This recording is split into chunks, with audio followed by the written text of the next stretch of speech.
Good evening. Electrostatic की unit ख़त्म हो चुकी है, बस अब न्यूमेरिकल्स करेंगे जम के। मैंने 5-6 बुक्स से न्यूमेरिकल कंपाइल करे हैं। आप इन्हीं न्यूमेरिकल को बार बार प्रैक्टिस कर लो, बाहर से करने की ज़रूरत नहीं पड़ेगी। 100% पूरा मैं जितने भी टाइप के न्यूमेरिकल है सारे करा दूँगा, ठीक है। बाहर से करने की ज़रूरत नहीं पड़ेगी, इनको ही आप कर लें, वही आपके लिए बहुत होगा, ठीक है। पर करने की हिम्मत रखना सारे, ठीक है। ओके, तो पहला क्वेश्चन हम देखते हैं। देखिए, पहला क्वेश्चन हम पे क्या है। पहला क्वेश्चन हमसे कहना चाह रहा है 3-4 वीडियोस की सीरीज़ आएगी इलेक्ट्रोस्टैटिक के न्यूमेरिकल्स की। ऐसे जितने भी यूनिट्स आगे आएंगे सब में ऐसे ही चलेगा, है ना। कुछ बीच में करा दूंगा और कुछ तसल्ली से बाद में। तो इलेक्ट्रोस्टैटिक के न्यूमेरिकल में पहला क्या है कि भाई एक मेटालिक स्फीयर है। 5-6 बुक से करा रहा हूँ, चिंता मत करो, है ना। अ metallic sphere is placed between two charge is placed between two charge metallic plate। एक मेटालिक स्फीयर को हमने दो चार्ज मेटालिक प्लेट्स के बीच में रखा, ठीक है। और आपके जैसा ही एक स्टूडेंट है, a student draws electric field lines as shown. Is he correct? क्या वो सही है? आपसे क्वेश्चन बोल रहा है, अभी मैं एक डायग्राम बनाऊंगा, उसमें एक मेटालिक स्फीयर है, वो दो प्लेट्स के बीच में रखा और एक स्टूडेंट ने क्या करा, उस स्फीयर के आसपास या अंदर से एक फील्ड गुजारी या फील्ड लाइंस गुजारी। तो आपको बताना है क्या उसने सही बनाई या गलत बनाई, ठीक है। हर पैटर्न के अपनाना। आप जैसे मैं कोई क्वेश्चन लिखूं, पॉज इट और ख़ुद करिए, देन अगर आप फुली सेटिस्फाइड हो जाएं तब आंसर देखिए।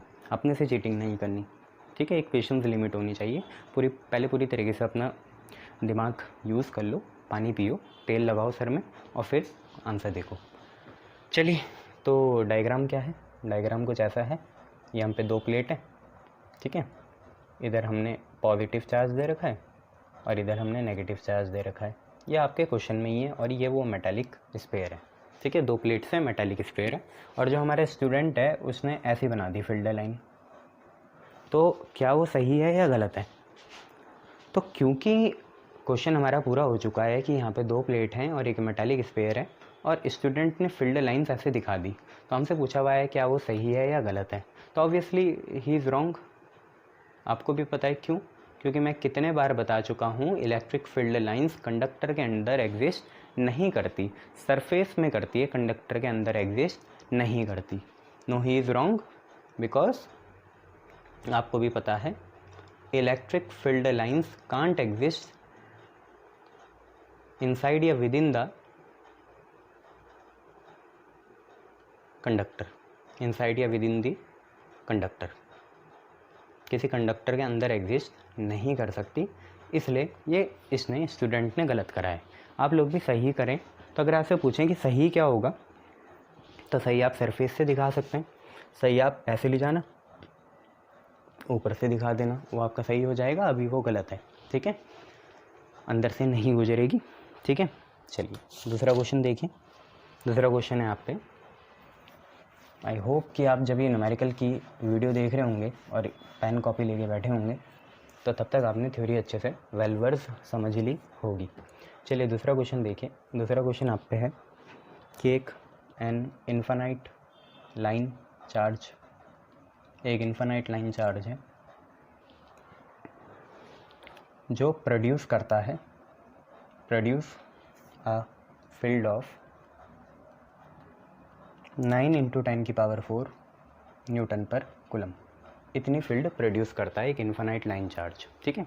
9 × 10⁴ न्यूटन पर coulomb at a distance of 2 centimetre. At a distance of 2 centimetre, 2 centimetre के डिस्टेंस में ये करता है ऐसा। तो आपको बच्चे बताना है fine linear charge density. Linear charge density क्या होती है बेटा? लीनियर चार्ज डेंसिटी लैम्डा होती है, ठीक है। लैम्डा आपको बताना है। क्वेश्चन आपसे कह रहा है एक इन्फिनाइट लाइन चार्ज है, वो कुछ फील्ड प्रोड्यूस करता है, फील्ड होगी न्यूटन पर कूलम, फोर्स अपॉन चार्ज, और इतने डिस्टेंस में करता है। तो आपको लीनियर चार्ज डेंसिटी निकालना है। हालांकि आपके दिमाग में आ गई होगी बात कि ये गॉस थ्योरम की तरफ इशारा कर रहा है। गॉस थ्योरम की जो पहली एप्लीकेशन थी कि electric field intensity due to infinitely long one dimensional uniform charge conductor, जो एक one dimensional uniform charge conductor था उसके लिए इलेक्ट्रिक फील्ड कितनी आती थी बच्चे? तो उसके लिए इलेक्ट्रिक फील्ड आती थी lambda by 2 pi epsilon naught r. ठीक है, आपको लैम्डा निकालना है, ई दे रखा, आर दे रखा। ठीक है बच्चों, इसमें थोड़ा सा मॉडिफिकेशन कर लो। क्या मॉडिफिकेशन? 2 से मल्टीप्लाई ऊपर करो और 2 से नीचे करो। तो जैसे ही आप 2 से नीचे करोगे तो 2 तो पहले भी है, पहले से भी एक 2 है ना, और एक 2 और आप और लाए तो 2 2 जा कितना बनेगा? 4 बनेगा। 4 पाई एप्सिलॉन नॉट आर। नहीं हो रहा विश्वास? डिवाइड कर दो दोबारा, तो 2 2 जा 4 ही कटेगा, पुरानी वाली चीज़ आ जाएगी बेटा। तो आपको ये पता चला कि ई की वैल्यू आपकी कितनी है? 2 lambda by 4 pi epsilon naught r है। ठीक है, अब बच्चे आप वैल्यूज़ डालिए। देखिए ई की वैल्यू कितनी है? 9 इंटू 10 की पावर 4 है, तो यहाँ 9 इंटू 10 की पावर 4 डाल दिया। ठीक है, फिर यहाँ पे लिखा 2, यहाँ पे लिखा लैम्डा। ओके बच्चे, ये जो 1/4 पाई एप्सिलॉन नॉट है नीचे ना, अगर ऊपर से देखेंगे तो 1 समथिंग ही तो आई है। तो 1/4 पाई एप्सिलॉन नॉट की वैल्यू भी आपको पता है कितनी होती है? 9 इंटू 10 की पावर 9 होती है। ठीक है, इतना क्लियर है? ध्यान से देखो ना बच्चे, 1/4 पाई एप्सिलॉन नॉट की वैल्यू कितनी होती है? 9 इंटू 10 की पावर 9 होती है, तो वो ऊपर ही लिखी जाएगी। और आर बेटा आपका कितना है? 2 सेंटीमीटर है, तो सेंटीमीटर को मीटर में कन्वर्ट करोगे तो 10 की पावर -2 लगाना पड़ेगा। अब आप खुद देखिए ई की वैल्यू ये रही बच्चे, 2 ऐसी है, लैम्डा ऐसी है, 1/4 पाई एप्सिलॉन नॉट की वैल्यू 9 इंटू 10 की पावर 9 यहाँ लिखी हुई, और आर की वैल्यू आपने 2 सेंटीमीटर को मीटर में कन्वर्ट करके लिख दिया। बेटा हुआ क्या फ़ायदा? 2 से 2 कैंसिल हुआ, 9 से 9 कैंसिल हुआ। Very good. तो आप पे बचा क्या बच्चे? आप पे बचा ये कि इधर तो बचा 10 की पावर 4 और उधर कितना बचा? लैम्डा, साथ में 10 की पावर 9। ठीक है, एक देखिए नीचे -2 बच रहा है ना, ये -2 जब ऊपर जाएगा तो कितना हो जाएगा? +2 हो जाएगा। ठीक है, शाबाश। तो आपकी लैम्डा की वैल्यू कितनी आई बच्चे? 10 की पावर 4 ऊपर और 10 की पावर देखिए 9 और 2 कितना? 11, 11 नीचे। तो ये जब ऊपर जाएगा बेटा तो 4 और -11 होगा, तो 4 -11 कितना होगा? -7 होगा। ठीक है, तो 10 की पावर -7 आपका आंसर आ जाएगा बेटा। आपको यूनिट याद होनी चाहिए। तो लैम्डा खुद क्या होता है? लैम्डा होता है चार्ज अपॉन लेंथ, है ना। लैम्डा हमेशा ही क्या होता है? Charge upon length. Linear charge density होती है चार्ज अपॉन लेंथ। तो चार्ज का कुलम और लेंथ का मीटर इनवर्स, है ना, तो कुलम मीटर इनवर्स इसका आंसर आ जाएगा। क्लियर है इतनी बातें? शाबाश।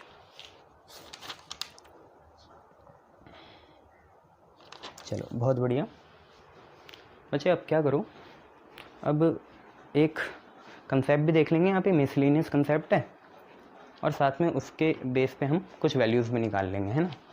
चलो बहुत बढ़िया। ज़रा यहाँ पे देखो, कुछ चीज़ें मैं आपको बताने जा रहा हूँ इसके बाद। तो ये देखिए,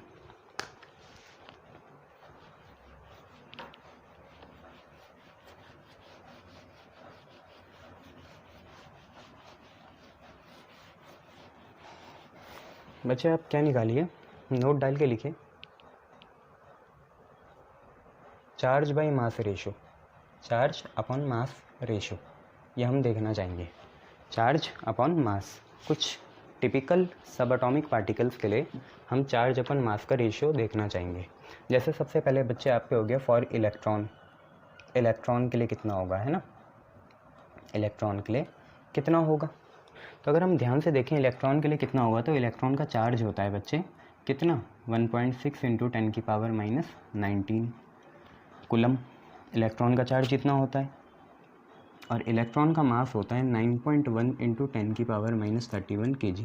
ठीक है, और चार्ज अपॉन मास हमेशा आप कुलम्ब अपॉन मास है बेटा, मीटर नहीं है, कुलम अपॉन केजी में ही निकालोगे। तो देखें हम यहाँ से चार्ज अपॉन मास किसी इलेक्ट्रॉन के लिए कितना आया, तो आप बोलोगे 1.6 इंटू 10 की पावर -19 ऊपर लिखो सर, और 9.1 इंटू 10 की पावर -31 नीचे लिखो।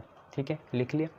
अब एक काम करते हैं, इसे सॉल्व करते हैं। तो देखिए पॉइंट से पॉइंट तो कट गया, 16 डिवाइडेड बाई 91 आप लोग करिए और देखिए कितना आ रहा है। तो अगर हम 16 को डिवाइड करें 91 से तो आपका 0.17 आ रहा है बेटा, 0.17 आ रहा है। ठीक है, 0.17। और अगर हम ये देखें ये पावर कितनी है, 31 ऊपर जाएगा तो प्लस का हो जाएगा, तो 31 से आपको 19 हटाना पड़ेगा तो 12 आएगा लगभग आपका, है ना। 19 और 10, 29 और 2, 9, 10, 11, हाँ ठीक है, 10 की पावर 12 आएगा। ठीक है, तो ये फैक्टर याद रखना आप, ठीक है। इलेक्ट्रॉन हो गया बेटा। इसके बाद हम प्रोटॉन निकाल लेते हैं। न्यूट्रॉन नहीं निकालेंगे, न्यूट्रॉन में कोई चार्ज नहीं होता ना, तो प्रोटॉन निकालेंगे। तो प्रोटॉन में क्या है बच्चे प्रोटॉन में है चार्ज तो इतना ही होगा, प्लस माइनस का फ़र्क होता है सिर्फ, तो यहाँ क्या लेना, वो चार्ज तो इतना ही होगा। मास कितना होता है प्रोटॉन में, तो मास आप लोगों को पता है प्रोटॉन में कितना होता है। प्रोटॉन में मास होता है 1.6 × 10⁻⁻27 kg, ठीक है, इतना मास होता है। तो अगर आप चार्ज अपन मास निकालना चाहो किसके लिए, प्रोटॉन के लिए, तो आप क्या लिखोगे बच्चे, 1.6 × 10⁻⁻19 ऊपर, ठीक है, अपॉन देखिए आप लिखोगे 1.6 × 10⁻⁻27 नीचे, ठीक है। 1.6 से 1.6 कैंसिल हुआ, 27 - 9 कितना होगा, 8।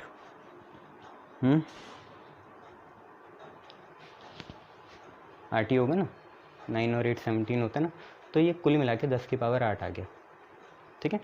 वो अभी भी बड़ा ही है ना।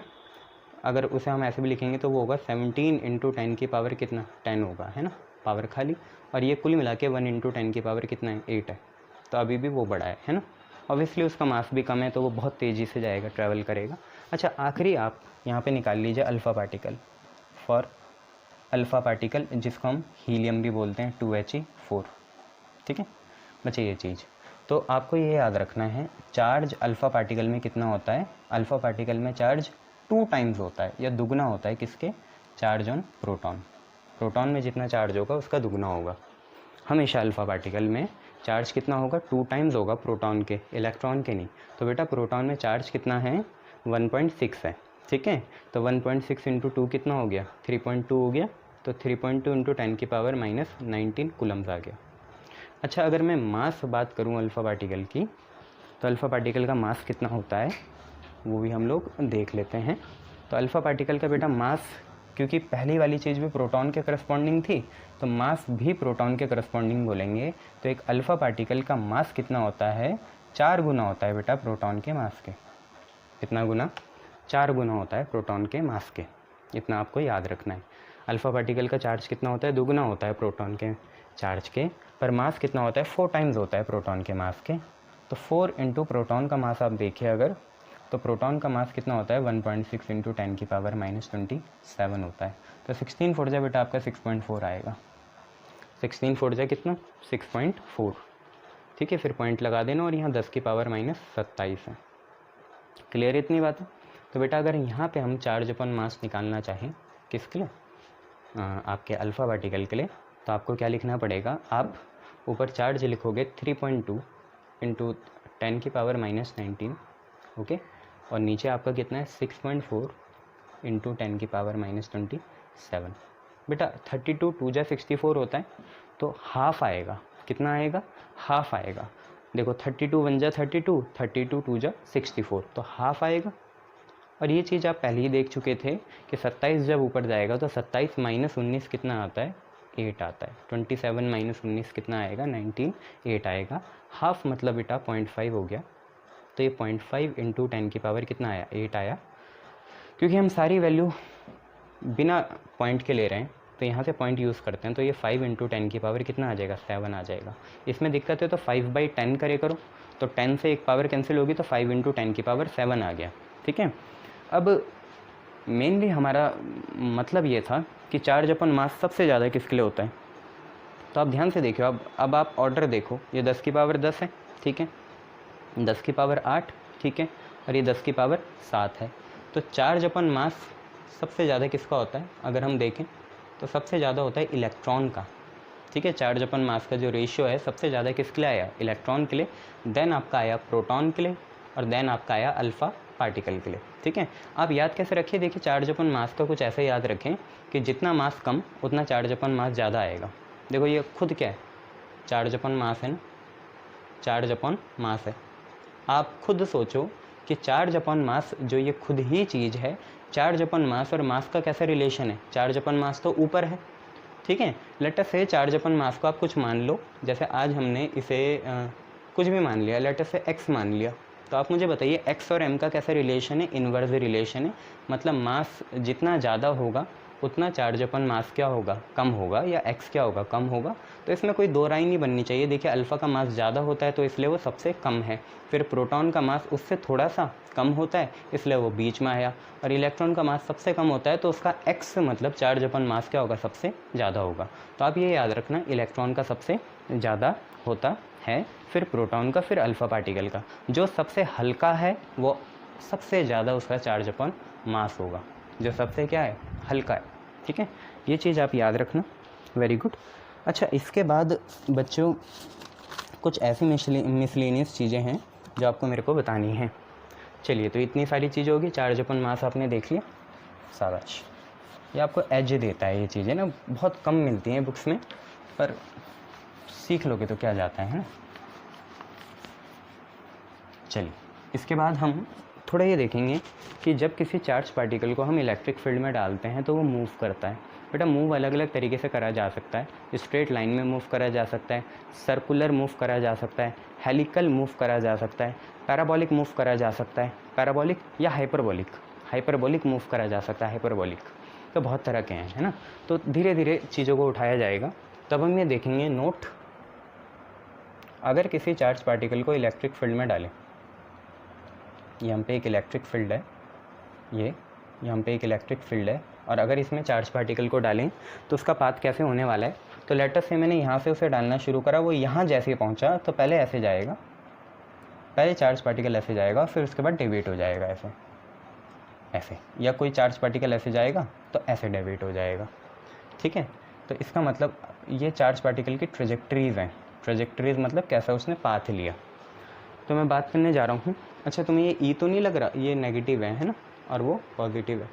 ठीक है, तो मैं बात कर रहा था, अगर हम पे कोई इलेक्ट्रिक फील्ड हो तो चार्ज पार्टिकल पहले तो स्ट्रेट होगा, फिर इनिशियली उस पर फोर्स लगेगा, और उसका पाथ कैसा होगा, हाइपरबॉलिक पाथ होगा। कैसा पाथ होगा, हाइपरबॉलिक। पैराबॉलिक नहीं है, पैराबोला ऐसा होता है। ठीक है, जैसे पत्थर फेंको तो आगे की साइड जाता है ना, वो। तो यहाँ पर मैं बोल रहा हूँ, when a point charge is placed in external electric field, जब किसी पॉइंट चार्ज को हम एक्सटर्नल इलेक्ट्रिक फील्ड में डालेंगे तो इट विल हैव, और वो चार्ज होना चाहिए भाई, चार्ज बॉडी, न्यूट्रॉन में कुछ नहीं होगा, न्यूट्रॉन सीधा जाएगा। ठीक है, तो इट विल हैव कौन सी ट्रेजेक्ट्री, हाइपरबोलिक ट्रेजेक्ट्री, मतलब हाइपरबोलिक पाथ वो अपनाएगा। ट्रेजेक्ट्री या पाथ एक ही चीज़ होती है ना। हाइपरबोलिक ट्रेजेक्ट्री बोल लो या हाइपरबोलिक क्या बोल लो, पाथ बोल लो, बात क्या है, एक ही है, चलेगा ऐसी। और इसके लिए जैसे हमने क्लास 11th में इक्वेशन ऑफ ट्रेजेक्ट्री पढ़ा था प्रोजेक्टाइल में, तो यहाँ पे डेराइव नहीं करना, बस इक्वेशन ऑफ ट्रेजेक्ट्री आप लोग याद रखें। क्यों याद रखें मैं आपको बताऊँगा, क्योंकि ट्रेजेक्ट्री के जो डिस्प्लेसमेंट है और जो चार्ज अपन मास का रेशियो है वो एक बढ़िया क्वेश्चन बना देता है, बढ़िया कंसेप्ट बना देता है।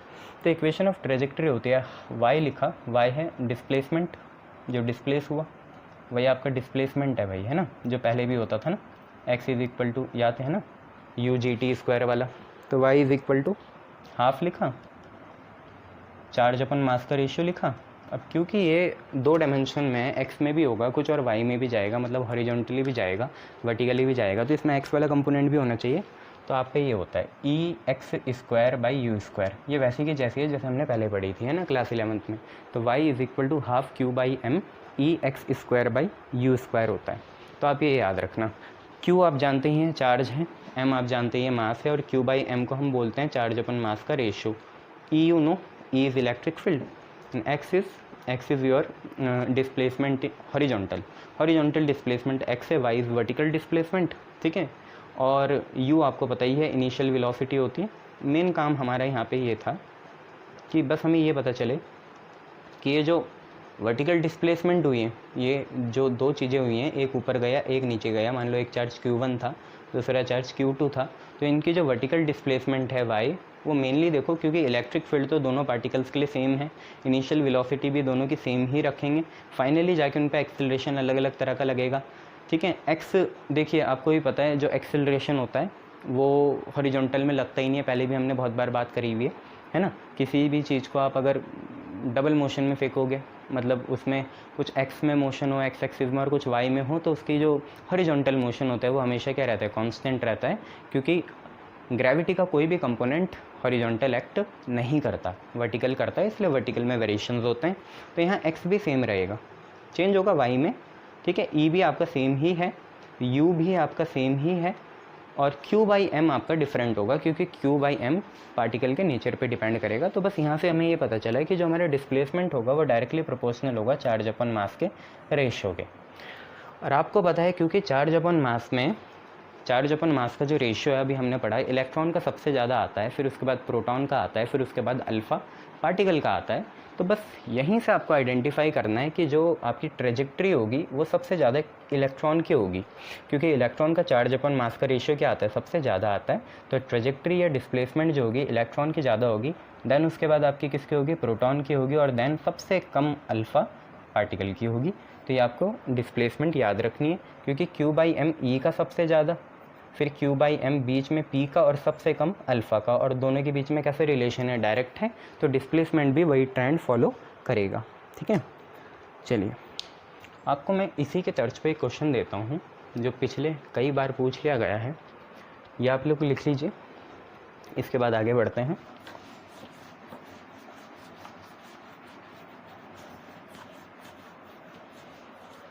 चलिए नेक्स्ट क्वेश्चन आप पे है, मैं आपको एक फिगर दे रहा हूँ, ये हमने एक फिगर बनाई, यहाँ पॉजिटिव साइन है, इधर नेगेटिव है, या दो प्लेट्स हैं आप पे, पॉजिटिव और नेगेटिव, और यहाँ पे हमें कुछ पार्टिकल्स का डिफ्लेक्शन दे रखा है, ऐसे और ऐसे, ठीक है, 1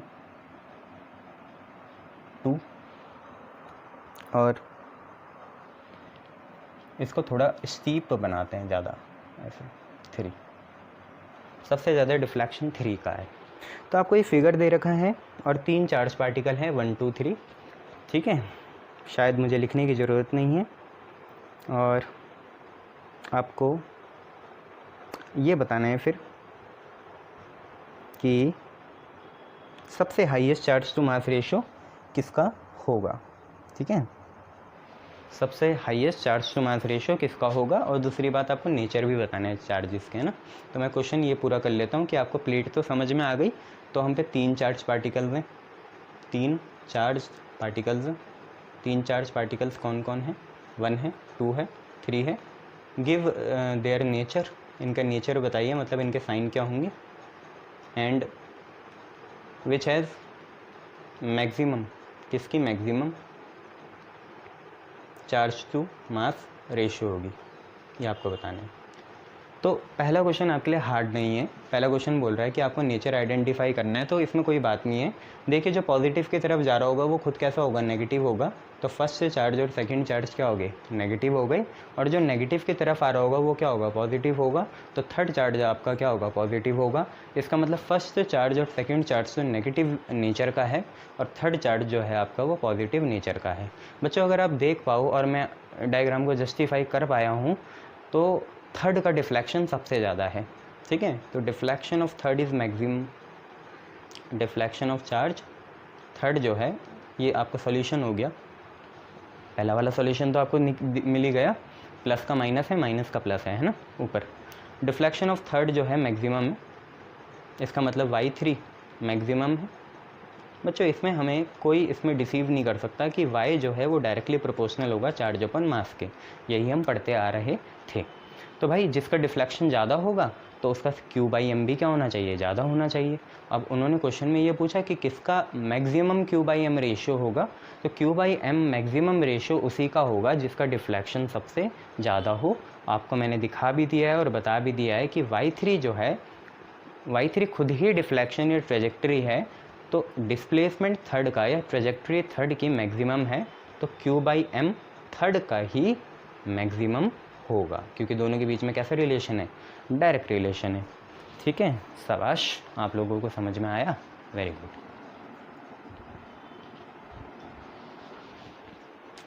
चलिए बहुत बढ़िया।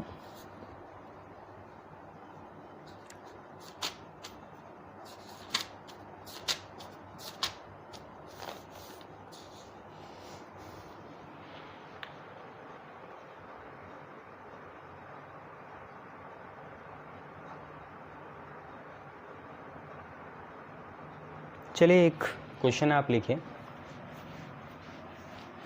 नया क्वेश्चन जो है आप पे वो ये है कि आपसे क्वेश्चन बोल रहा है what is the work done, कितना काम करा जाएगा, what is the work done in turning an dipole, in turning an electric dipole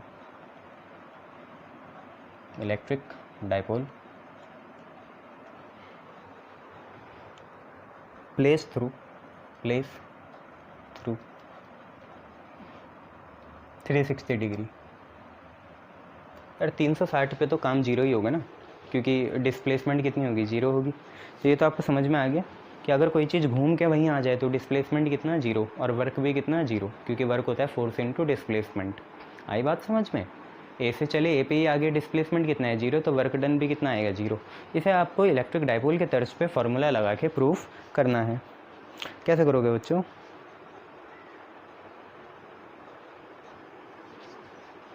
चलो करते हैं बच्चों। अगर आपको याद होगा तो जो पोटेंशियल एनर्जी या वर्क डन का फॉर्मूला था, पोटेंशियल एनर्जी या वर्क डन का फॉर्मूला था वो था PE cos θ1 माइनस cos θ2। ठीक है। अब उन्होंने क्या बोला, उन्होंने क्वेश्चन ये बोला कि कितना काम हमें करना पड़ेगा किसी इलेक्ट्रिक डाइपोल में अगर हमें उसे 360 डिग्री टर्न करना है। अगर हम उसे 360 डिग्री टर्न कराना चाह रहे हैं तो कितना काम करना पड़ेगा। बच्चों यहाँ सबसे बड़ी प्रॉब्लम यह है कि हमें यहाँ इनिशियल एंगल नहीं दिया है। अगर हमें इनिशियल एंगल 5 डिग्री दिया रहता तो हम 360 और टर्न कर देते, तो कुल मिला के जो सेकेंड एंगल होना था वो 360 प्लस इनिशियल एंगल 5, मतलब 365 होना था। मान लो पहले से 30 डिग्री होता इनिशियल एंगल किस किस के बीच में, इलेक्ट्रिक फील्ड और डाइपोल मोमेंट के बीच में। तो अब हमें 360 डिग्री और टर्न करना है, मतलब कुल मिला के 360 प्लस 30 कितना, 90 डिग्री, 390 डिग्री टर्न करना है। मान लो 100 डिग्री होता पहले और अब 360 कर रहे, तो फाइनल एंगल कितना बनता, 460 बनता।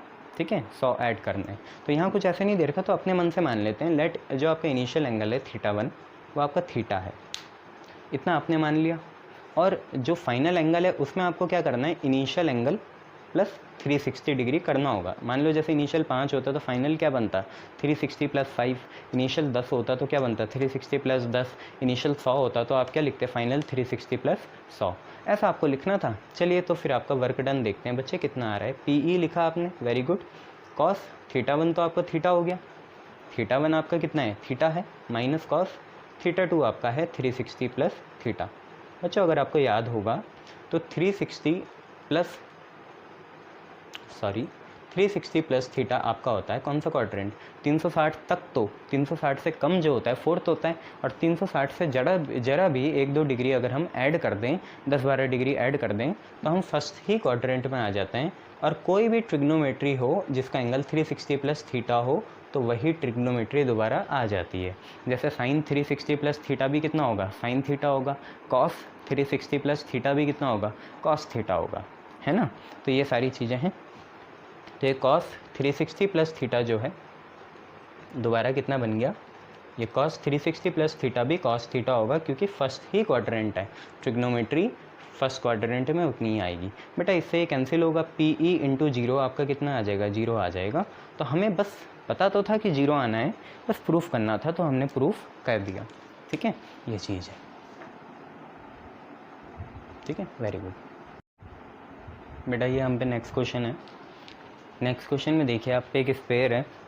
ठीक है, स्पेयर का सेंटर C है और रेडियस 1 मीटर है।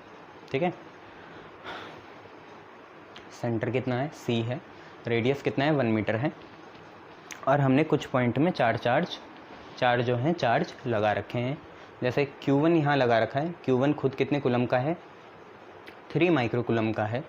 Q2 कितने कूलम का है, 4 माइक्रो कूलम का है। Q3 कितने कूलम का है, -7 माइक्रो कूलम का है। Q4 का कोई वैल्यू दिया नहीं है। ठीक है, तो एक स्पेयर है 1 मीटर का, रेडियस है उसका, और चार्ज लगा रखे हैं। 3 चार्ज की वैल्यू दी है, चौथे की शायद निकालनी पड़ेगी। उन्होंने बोला चौथे की ही वैल्यू निकालो जब सेंटर में, पोटेंशियल सेंटर में कितना है, 0 है। ठीक है, चौथे की ही वैल्यू निकालिए कि जब सेंटर में पोटेंशियल कितना है, 0 है। तो बेटा हमने एक टॉपिक पढ़ा था, potential due to system of charges, potential due to system of charges. तो उसमें हम क्या करते हैं, एक रेफरेंस पॉइंट में चार्जेस जितना पोटेंशियल लगाएंगे वो हमें निकालना होता है। जैसे रेफरेंस पॉइंट आज हमारा सेंटर ही हो गया, तो रेफरेंस पॉइंट में कितने चार्ज पोटेंशियल लगा रहे होंगे या दे रहे होंगे। तो एक Q1 दे रहा होगा, Q2 दे रहा होगा, Q3 दे रहा होगा और Q4 दे रहा होगा। और हमें ये भी देखना है कि सबका डिस्टेंस इस रेफरेंस पॉइंट से कितना है। तो भाई Q1 का भी तो रेडियस ही होगा 1 मीटर, ठीक है। Q2 का भी कितना होगा, रेडियस ही होगा 1 मीटर, ठीक है। Q3 का भी कितना होगा, 1 मीटर रेडियस ही होगा। और Q4 का भी कितना होगा, 1 मीटर रेडियस ही होगा। तो सबका डिस्टेंस 1 मीटर ही है। तो अगर हम पोटेंशियल सेंटर में निकालना चाहें तो आप बोलोगे ये सेंटर में पोटेंशियल निकलेगा, potential due to first charge Q1, potential due to second charge Q2, potential due to third charge Q3 V3 and potential due to fourth charge V4। बेटा सेंटर में पोटेंशियल कितना दे रखा है, 0 दे रखा, ओके। सेंटर में potential हमने 0 लिख दिया। देखिए पहला पोटेंशियल आपको पता है, सिंगल चार्ज के लिए पोटेंशियल कितना होता है, Q/4πε0 और साथ में R, ओके शाबाश, ये होता है। इसका मतलब 4πε0 तो सब में ही आना है, ओके। और साथ में बच्चे देखो R भी तो सबका सेम है, अभी आपको पता है ये भी 1 है, ये भी 1 है, ये भी 1 है और ये भी कितना है, 1 है। तो क्यों ना मैं एक काम करूँ, 1/4πε0 R बाहर ले लूँ, क्योंकि R तो बच्चे सबका ही क्या है, 1 मीटर है। अच्छा अब V1 के पास बचा क्या, क्योंकि अगर ये कॉमन ले लिया तो V1 के पास सिर्फ Q1 बचेगा, ऐसे ही V2 के पास Q2 बचेगा, V3 के पास Q3 बचेगा, V4 के पास Q4 बचेगा। बच्चे फिर वही बच्चों वाली बातें करो, चाइल्डिश कि क्या 4πε0 R 0 के साथ जाके 0 हो गया। चलिए मान लिया आपके बात। फिर आप पे क्या बचा, Q1 बचा, Q2 बचा, Q3 बचा, Q4 बचा, ओके। बच्चे आपको Q4 चाहिए, तो Q4 क्या होगा, ये तीनों चीज़ें इधर गई है ना, तो minus of Q1 minus of Q2 minus of Q3, ठीक है। आप वैल्यू डालिए बच्चे कितनी है, Q1 की 3 है, Q2 की 4 है और Q3 की -7 है। तो क्यों ना एक काम करो, सबसे पहले माइनस कॉमन ले लो। ऊपर अगर आपने माइनस कॉमन ले लिया तो बाकी चीज़ें सारी क्या हो जाएंगी, प्लस हो जाएंगी। माइनस सबसे कॉमन ले लिया, अब आप वैल्यू डालिए। देखिए Q1 की सिर्फ वैल्यू डालिए, 3 है, Q2 की वैल्यू 4 है, Q3 की वैल्यू -7 है और बाहर चलेगा आपका माइक्रोकूलम। बेटा देखिए प्लस का साथ ये माइनस का साथ कैंसिल हो जाएगा, 0 माइक्रोकूलम आपका आंसर आ जाएगा। चाहे प्लस 0 माइक्रोकूलम हो, माइनस हो, कोई फ़र्क नहीं पड़ता, आंसर तो 0 माइक्रोकूलम ही है, ठीक है। तो ये आप पे क्वेश्चन था। चलिए बहुत बढ़िया, नेक्स्ट क्वेश्चन हम करेंगे। अब देखिए नेक्स्ट क्वेश्चन हम पे क्या है,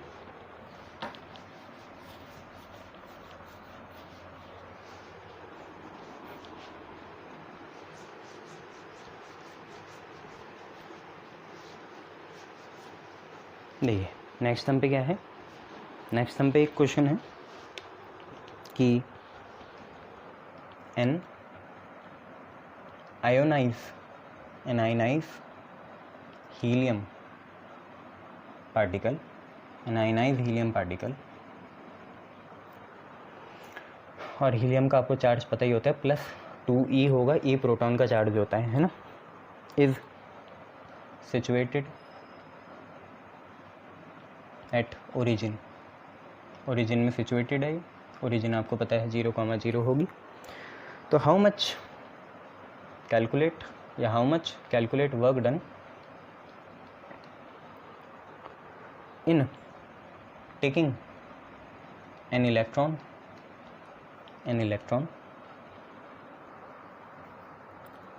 from r is equal to 3 cm to r is equal to 6 cm। Her numerical में आप पॉज करिए और खुद करिए, है ना, ये आप पे क्वेश्चन है, आपको करना है, ठीक है। चलिए करिए।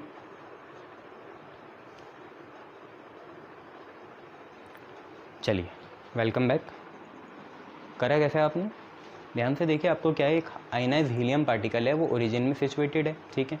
तो जब वो ओरिजिन में सिचुएटेड होगा तो वो तो मूव नहीं कर रहा ना, तो उसे थोड़ी करना है काम। काम तो किसे करना है, काम हमें करना है या इलेक्ट्रॉन का करना है, ताकि वो 3 से कहाँ आ जाए, नहीं from r is equal to 3 centimetre to r is equal to 6 centimetre, ठीक है। मतलब एक इलेक्ट्रॉन को 3 सेंटीमीटर से 6 सेंटीमीटर पहुंचाना है तो कितना काम करना पड़ेगा। बच्चों यहाँ पे सबसे मेन बात ये होती है पोटेंशियल उसका होगा जो मूव ना करे, हाँ, और वर्क किसका होगा जिसने मूव करा है, या वर्क किसका निकालना है कि जिसको मूव कराना है, ठीक है। तो सिंपल सी बात ये है कि हमें पोटेंशियल मानना पड़ेगा उस चीज़ का जो रुकी हुई है। जैसे रुका हुआ कौन है, ओरिजिन में हीलियम है, तो हम बोलेंगे पोटेंशियल किसका होगा, हीलियम का, He का, ठीक है। और आपको वर्क निकालना है तो वर्क और पोटेंशियल का तो एक ही फार्मूला होता है, potential is work done per unit charge, या वर्क क्या होता है, पोटेंशियल इनटू चार्ज। और बेटा चार्ज उसका लेना है कि जिसको मूव कराना है, टेकिंग या मूव कराना है, क्योंकि पोटेंशियल तो हीलियम का ले लिया तो अब उसका चार्ज थोड़ी लेंगे, अब चार्ज किसका लोगे तुम, इलेक्ट्रॉन का लोगे, है ना। तो E लिख दोगे यहाँ, तो E into V of He, ये आपने लिखना पड़ेगा आप लोगों को। दोबारा ये समझ में, जो ओरिजिन में है उसका पोटेंशियल होगा जैसे हीलियम, और मूव फिर हीलियम थोड़ी करेगा भाई, वो तो ओरिजिन में है ना, मूव इलेक्ट्रॉन करेगा तो उसका चार्ज ले लिया, है ना। चलिए, तो E डेल्टा वी लिख लो बच्चे यहाँ, क्योंकि चेंज निकालना है ना, और यहाँ पे E लिख लो या -E लगा लो तुम, मेरे को कोई प्रॉब्लम नहीं है ना। चलिए, ऐसा हमने लिख लिया, अब निकालते हैं। तो हम एक काम करते हैं बच्चे, अभी के लिए E को खोल लो आप, कोई बात नहीं, 1.6 इंटू 10 की पावर -19 आ जाएगा इलेक्ट्रॉन का चार्ज। और पोटेंशियल आपको पता है कितना होता है, पोटेंशियल का फार्मूला कितना होता है, नहीं होता, अबे यार, पोटेंशियल Q/4πε0 होता है ना। तो चार्ज तो हीलियम का लेना है, कितना, 2E, तो 2E लिया, ठीक है, 4πε0 लिया, ठीक है। फाइनल कौन है, फाइनल है 6, तो यहाँ पे लिखा 6 सेंटीमीटर, अभी के लिए सेंटीमीटर लिख रहा हूँ, अभी चेंज करूँगा बच्चे में, है ना। 6 सेंटीमीटर लिखा, माइनस इससे V1 माइनस करना पड़ेगा, 2E/4πε0, और कितना सेंटीमीटर बच्चे, 3 सेंटीमीटर, है ना। इनिशियल फाइनल, इनिशियल फाइनल, ठीक है। ये आपका पोटेंशियल डिफरेंस हो जाएगा, है ना, V2 माइनस V1, 2E/4πε0, और जो भी है 6 और 3। चलिए अब आगे बढ़ते हैं। वर्क -1.6, ओके, 10 की पावर -19, ठीक है। बच्चे समझदार लोग कॉमन लेंगे, तो देखिए 2E कॉमन है, 2E कॉमन ले लिया, अपॉन, अब ध्यान से देखिए 4πε0 भी बाहर आ जाएगा, यस। और दूसरी चीज़ अगर आप देखें तो यहाँ सेंटीमीटर है, इधर भी सेंटीमीटर है, सेंटीमीटर को मीटर में कन्वर्ट करोगे तो कितना आएगा, 10 की पावर -2 आएगा। वो 10 की पावर -2 भी नीचे ही आएगा बच्चे, क्योंकि सेंटीमीटर नीचे है ना। तो सेंटीमीटर का जो 10 की पावर -2 मीटर को कन्वर्ट करके आया, वो भी हमने कॉमन ले लिया, बाहर निकाल दिया। चलिए बहुत बढ़िया। अब आप पे क्या बचा, 1/6 बचा और 1/3 बचा। सर इनको भी बाहर निकालो, ठीक है बेटा, निकाल लेना, कोई बात नहीं, 6 और 3 आ गया, है ना, ये है। अब इसे सॉल्व करो। तो सॉल्व कैसे करोगे, आप क्या करोगे, आप बोलोगे वर्क लिखा, ठीक है, माइनस, ठीक है, 1.6, ठीक है, 2, ठीक है, E की वैल्यू कितनी, E की वैल्यू, इस E की वैल्यू कितनी, 1.6 इंटू 10 की पावर -19, ठीक है। सर ये -19 मत भूलना, ठीक है, ये भी है, और E से भी खुल के आया, ये E से तो खुल के आया ये, बाकी ये तो चल ही रहा था। इसके चलने वाले का 1.6 मैंने लिख लिया, अब 10 की पावर -19 एक और लिखूँगा। सर ये तो पहला वाला कहाँ से आया, E से आया, E से ना, और 4/4πε0 होता है आपका 9 इंटू 10 की पावर 9, ठीक है, ये हो गया। चलिए फिर उसके बाद आप पे क्या बच रहा है, 1.6, यस लिख लिया, E को खोल के लिख लिया, 10 की पावर -19 लिख लिया, 2 लिख लिया, 1/4πε0 लिख लिया, 10 की पावर -2 ऊपर जाके 10 की पावर +2 हो जाएगा, तो 10 की पावर +2 लिख लिया। अब यहाँ का एलसीएम कितना आएगा बच्चे, देखिए एलसीएम आएगा 6, 6 1 जा 6, 3 2 जा 6, आता है ना एलसीएम करना, 6 1 जा 6, 3 2 जा 6, 1 - 2 कितना, -1, 1 - 2 कितना, -1, -1 से ये माइनस कैंसिल हो जाएगा बच्चे, है ना। तो आपको कुछ कुल मिला के बचेगा कितना, एक तो ये देखो 1.6 का बना तुम पे स्क्वायर, भाई माइनस माइनस कैंसिल होगा, नहीं होगा, ये माइनस और वो माइनस कैंसिल हो गया, तो 1.6 का स्क्वायर, ठीक है, और ये 9 और ये 2, ये 9 और ये 2, 9 2 जा 18, ठीक है। फिर पावर करते हैं, पावर क्या क्या है बच्चे, अच्छा ये 6 मत भूलना सर, ठीक है, ये रहा पावर, देखो पावर क्या है, -19 और -19 होगा बेटा -38, -19 होगा -38, प्लस का 9 और प्लस का 2 होगा प्लस का 11, और कुछ तो नहीं है, नहीं, ठीक है बच्चे, 6 3 जा 18, 1.6 का स्क्वायर क्या होता है, 16 का स्क्वायर 256 होता है, तो 2.56 इंटू 3 आ गया। और 10 की पावर देखिए यहाँ से कितनी आएगी, 8 माइनस करना है ना, तो यहाँ 7 आएगा और यहाँ 27 आएगा, है ना, 27 और 11 38 होगा और माइनस का आएगा, ये आ गया। अच्छा, ये सारा आंसर आपका जूल में आया होगा, है ना, यहाँ 27 ऐसे लिख लेता हूँ और ये जूल में आया होगा। ईवी में ये चाह नहीं रहे होंगे, इसमें ही चाह रहे होंगे। और 2.56 इंटू 3 करो, 6 3 जा 18, 5 3 जा 15 16, 3 2 जा 6 और 1 7, 7.68 इंटू 10 की पावर -27 जूल आपका आंसर आ जाएगा। ये आपका आंसर आ गया, देख लीजिए, बढ़िया क्वेश्चन है, खुश रहिए। चलिए नेक्स्ट क्वेश्चन करते हैं बच्चे, ठीक से देख लिया करो आप स्क्रीनशॉट लेके ना। चलिए नेक्स्ट क्वेश्चन,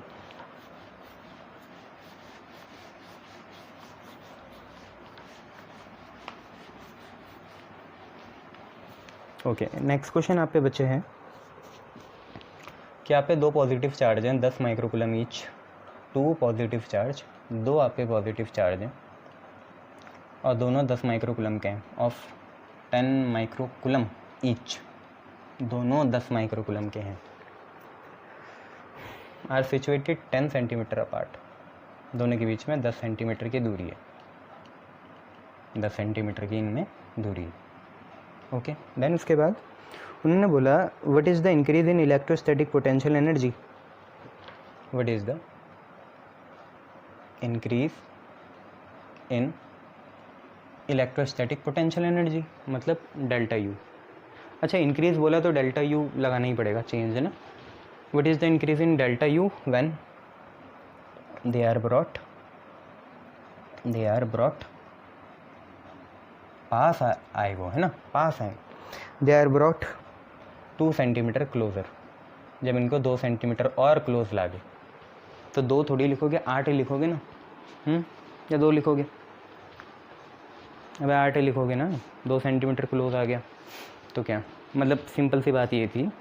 आप ये देखो कि 2 हम पे पॉजिटिव चार्ज हैं, डायग्राम की ज़रूरत नहीं है, ऐसे आपके लिए दिखा रहा हूँ, है ना, 10 माइक्रोकूलम की, ये 2 पॉजिटिव चार्ज हैं और इनके बीच में दूरी 10 सेंटीमीटर है, ठीक है, बहुत बढ़िया। तो आपको ये पता चल गया बेटा इतने से ही कि R1 जो है पहला डिस्टेंस वो 10 सेंटीमीटर है, मतलब 10 × 10 की पावर -2 सेंटीमीटर है, ठीक है। अब क्या करें, अब इनमें ये 10 सेंटीमीटर था तो किसी एक को, दोनों को 2 सेंटीमीटर क्लोज लाए, उसके बहुत तरीके हैं, इसको 1 भगाया, इसको 1 भगाया, या इस वाले को 2 सेंटीमीटर यहाँ खींच दिया, कुछ भी कर सकता हूँ मैं। तो अब ये यहाँ होके अब यहाँ आ गया, अब ये 10 माइक्रोकूलम जो है इधर आ गया, ये अपनी जगह ही है, इधर 10 माइक्रोकूलम, ये बेटा ये जो डिस्टेंस है इतना, ये 2 सेंटीमीटर होगा, ठीक है, पूरा 10 था ना, 2 सेंटीमीटर क्लोज लागे। अब मुझे बताओ अब इन दोनों के बीच में कितना है, 8 है ना, 8 सेंटीमीटर, इसी की तो मैं बात कर रहा हूँ बच्चे। अब इनके बीच में डिस्टेंस कितना है, 8 सेंटीमीटर है ना। कहीं तुम ऐसा तो नहीं सोच रहे कि सिर्फ सीधा 10 - 8 2 कर देते हैं ना, और 2 से सीधा चार्ज मल्टीप्लाई करो ना, भाई इतने बड़े मत बनो, ठीक है। वो तब कर सकते थे जब R ऊपर आते हैं, आज R नीचे आते हैं तो LCM ले आ जाएगा अच्छी तरीके से। अब बस मुझे ये बताओ R2 कितना है, तो R2 क्या होता है, डिस्टेंस होता है दोनों के बीच में। अब दोनों के बीच में डिस्टेंस कितना है, 8 सेंटीमीटर है, जब हम 2 सेंटीमीटर उन्हें क्लोज ले आए, तो 8 × 10 की पावर -2 सेंटीमीटर होगा, ठीक है। बच्चे सबसे मेन बात क्या है, पहले क्वेश्चन में हमने पोटेंशियल निकाला, आज हमें पोटेंशियल एनर्जी निकालनी है। तो पोटेंशियल एनर्जी क्या होता है, वही तो होता है बच्चे, वर्क डन। वर्क क्या होता है, पोटेंशियल इंटू चार्ज। याद है पोटेंशियल एनर्जी का फॉर्मूला क्या था, Q1 Q2 अपॉन 4πε0 R ना, R स्क्वायर नहीं आता, ठीक है। पोटेंशियल का ये फार्मूला है Q1 Q2 अपॉन 4πε0 R। हमें चेंज निकालना है, चेंज मतलब डेल्टा U निकालना है। डेल्टा U क्या होगा, U2 - U1, मतलब ऐसे फार्मूले से हम 2 बनाएंगे और दोनों को माइनस करा जाएगा। बेटा सबसे मेन बात क्या है, देखो अब तुम बड़े हो गए तो ये देखे करो कॉमन चीज़ क्या आ सकती है। तो 4πε0, यस इंडीड 4πε0 क्या आ जाएगा, कॉमन आ जाएगा, कॉमन ले लिया। सर 4πε0 तो कॉमन ले लिया, Q1 Q2 भी कॉमन ले लो, क्यों ऐसे क्यों बोल रहे हो बेटा। सर क्योंकि डिस्टेंस ही चेंज हो रहे हैं और कुछ चेंज नहीं हो रहा, चार्ज तो सेम ही है। तो इतना कर लीजिए आप कि डिस्टेंस ही चेंज हो रहा है। देखो पहले 10 था, अब 8 हो गया, चार्ज तो उतना ही है, तो हमने क्या करा, चार्ज भी कॉमन ले लिए, Q1 Q2, ठीक है। तो फिर अंदर क्या बचा, अंदर बस सर एक बार R2 लिखो, माइनस लगाओ और R1 लिख दो, यही तो होता है चेंज। एक बार आप U2 लिखोगे तो यहाँ R2 आएगा और बाकी सारी चीज़ें सेम, और एक बार U1 लिखेंगे तो यहाँ R1 आएगा, और जब दोनों का माइनस करोगे तो Q1 Q2 अपॉन 4πε0 बाहर आ गया, आप पे बचा 1/R2 माइनस 1/R1। चलिए इसे अब निकालना केक वॉक है आपके लिए, जल्दी से निकालिए इसे। तो चार्ज कितना है बेटा, 10 माइक्रो कूलम का दोनों है। तो यहाँ पे भी लिखा 10 माइक्रो मतलब 10 की पावर -6। ये तो एक चार्ज हुआ 10 माइक्रो है ना, 10 और माइक्रो। दूसरा भी ऐसी 10 माइक्रो 10 की पावर -6। ओके, देन 4πε0 आप पे होगा 9 × 10 की पावर 9। ओके ठीक है बच्चे, मान लिया। R2 और R1 में सर आप एक काम करो, क्योंकि 10 दोनों में 10 की पावर -2 है और नीचे हैं, तो आप नीचे से 10 की पावर -2 ऐसे ले लो। ठीक है बच्चे, ले लिया। अब उसके बाद सर उसके बाद कुछ नहीं, जो अंदर है वो देखो, R2 और R1 को लिखो, तो 1/8 R2 हो गया और R1 आपका होगा 1 कितना 10। सर 10 की पावर -2 ले लिया ना बाहर, हाँ ले लिया, ये रहा। बस अब इसे सॉल्व करो, ठीक है, सॉल्व करो बच्चे इसे। तो 8 और 10 कैल्शियम मुझे नहीं आता बेटा, क्या करूँ, ये आदत नहीं है। 80 लेता हूँ मैं तो, है ना। तो 8 और 10 का लगभग मेरे हिसाब से जैसे 80 आ गया, नीचे 80 आ गया। 8 पे कितने की कमी, 10 की, और 10 पे कितने की कमी, 8 की, तो 10 - 2 आ जाएगा। ठीक है ठीक है ठीक है, ऐसे लिख लिया। अब देखिए बच्चे क्या होगा, यहाँ से 9 आया, ठीक है, ये 9 आ गया। उसके बाद बच्चे देखिए 10 की पावर पॉजिटिव कितनी है, देखिए एक तो ये है पॉजिटिव 9, ठीक है, और एक ये है 10, ठीक है। तो कुल मिला के 10 की पावर 10, और एक ये है 10 की पावर 11, और -2 भी ऊपर से जाएगा तो वो +2 हो जाएगा। तो कुल मिला के बनेगा 11 और 2 13। देखिए 9 और ये 2 भी ऊपर गया तो 11 तो यही हो गया, 12 ये हो गया, 13 ये हो गया। तो 9 × 10 की पावर 13 तो पॉजिटिव हो गई। और देखिए नेगेटिव कितनी है बेटा, तो नेगेटिव है -12। खुद देखो ना बच्चे, -6 कितना, -12। 10 - 2 बेटा 8 आएगा, यहाँ पे 80, यहाँ पे 9, और ये 10 की पावर कितना आएगा बेटा, 10 ही आएगा। इससे ये कैंसिल, इससे ये कैंसिल, 9 जूल आपका आंसर आ गया। ठीक है बच्चे, मेरे तो 9 जूल आ रहा है।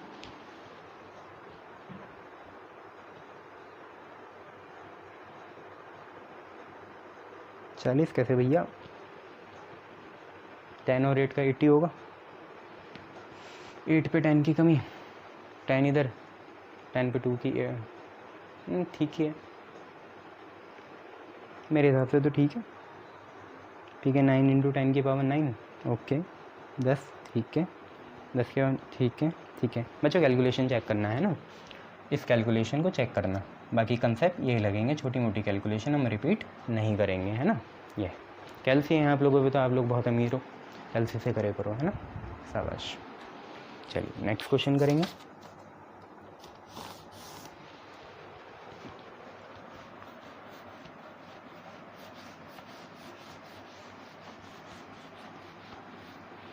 नेक्स्ट क्वेश्चन क्या है बच्चे, नेक्स्ट क्वेश्चन आप पे ये है कि 3 इक्वल चार्जेस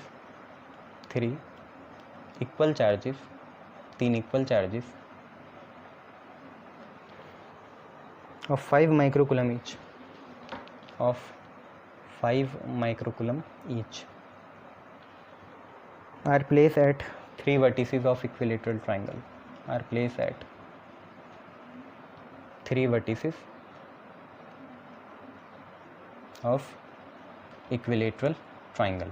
इक्विलेटरल ट्राइंगल की 3 वर्टिसेस में हमने रखे 3 इक्वल चार्जेस। बेटा साइड दे रखी 5 सेंटीमीटर, ठीक है सर, साइड होगी अपन लोगों की 5 सेंटीमीटर। चलिए, तो हमें इलेक्ट्रोस्टैटिक पोटेंशियल एनर्जी निकालनी है पूरे सिस्टम के लिए ना। ये बेटा डायग्राम की नीड नहीं पड़ती, मैं आपको बता देता हूँ होता कैसा है एक बार बस, है ना। ये जैसे हम पे इक्विलेटरल ट्राइंगल हो गया ना, यहाँ पे 3 चार्ज हैं, 5 5 5। बेटा ये चार्ज है वो अलग बात है, साइड भी 5 ही दे रखी है ना। तो मान लो ये Q1 है, ये Q2 है और Q3 है। आप याद करो पोटेंशियल एनर्जी में 2 ही चार्ज आते हैं एट अ टाइम, है ना। तो मान लो जैसे Q1 और Q2 का जो सिस्टम है उसकी वजह से पोटेंशियल एनर्जी U1 बनी, ठीक है, बहुत बढ़िया। Q2 और Q3 का जो सिस्टम है उनकी वजह से पोटेंशियल एनर्जी बनी U2, ठीक है। और Q3 या Q1 या Q1 Q3 की वजह से जो सिस्टम है उसकी वजह से बनी पोटेंशियल एनर्जी U3। बेटा पोटेंशियल एनर्जी स्केलर क्वांटिटी होती है, तीनों को जोड़ना ही तो है एंगल थोड़ी देखने, साइन खुद ब खुद आ जाएंगे। आप बस क्या करो, इन तीनों को जोड़ दो, क्योंकि ये स्केलर क्वांटिटी होती है। तो u कैसा आएगा, u1 plus u2 plus u3। u1 किस किस के बीच में है, 1 और 2 चार्ज के बीच में। u2 कितने के बीच में, 2 और 3 चार्ज के बीच में। और u3 कितने के बीच में, 3 और 1 चार्ज के बीच में। क्या बेटा सबका डिस्टेंस 5 सेंटीमीटर है? हाँ सर 5 ही है, यहाँ भी 5, यहाँ भी 5 और यहाँ भी 5 ही है। तो 5 सेंटीमीटर सब में है, उसमें कोई बात नहीं है। तो चलिए u निकालते हैं हम। तो सर आप एक काम करो, टाइम बचाओ अपना, 4πε0 कॉमन ले लो, ठीक है। और फिर क्या आएगा अंदर, फिर अंदर ऐसा आएगा सर, q1 q2 लिखोगे और नीचे लिखोगे r12, फिर q2 q3 और क्या लिखोगे r23, फिर q3 q1 और क्या लिखोगे r31। ठीक है ठीक है ठीक है, ऑल राइट सर। क्योंकि q1 q2 कितने हैं, एक एक ईच 5 हैं, q2 q3 5 हैं, q1 q2 q3 क्या है, सब 5 हैं। तो सर आप q1 q2 ना लो, इन्हें अब क्या कर लो, q कर लो, क्योंकि सबका चार्ज क्या है, सेम है। तो आप सबको क्या कर दो, q कर दो, क्योंकि सबका चार्ज क्या सेम है यार, 5। सर फिर अगर आप ऐसा चल रहे हो तो एक लेवल ऊपर और जाओ, क्योंकि सारे डिस्टेंस 5 हैं। तो क्या r12, क्या r23, क्या r31, सब के सब कितने हैं, 5 ही हैं। तो r ही मान लो। ठीक है ऑल राइट। तो q की वैल्यू आपको पता चल गई कितनी है, 5 माइक्रोकूलम। ओके, r की वैल्यू कितनी है, 5 सेंटीमीटर, मतलब 5 × 10⁻² मीटर। सर देखिए ये q²/r है, ठीक है बच्चे, ये भी q²/r है। ओके, ये भी कितना है, q²/r। तो q²/r plus q²/r plus q²/r क्या होगा बेटा, आपका ऐड करोगे तो 3q²/r होगा।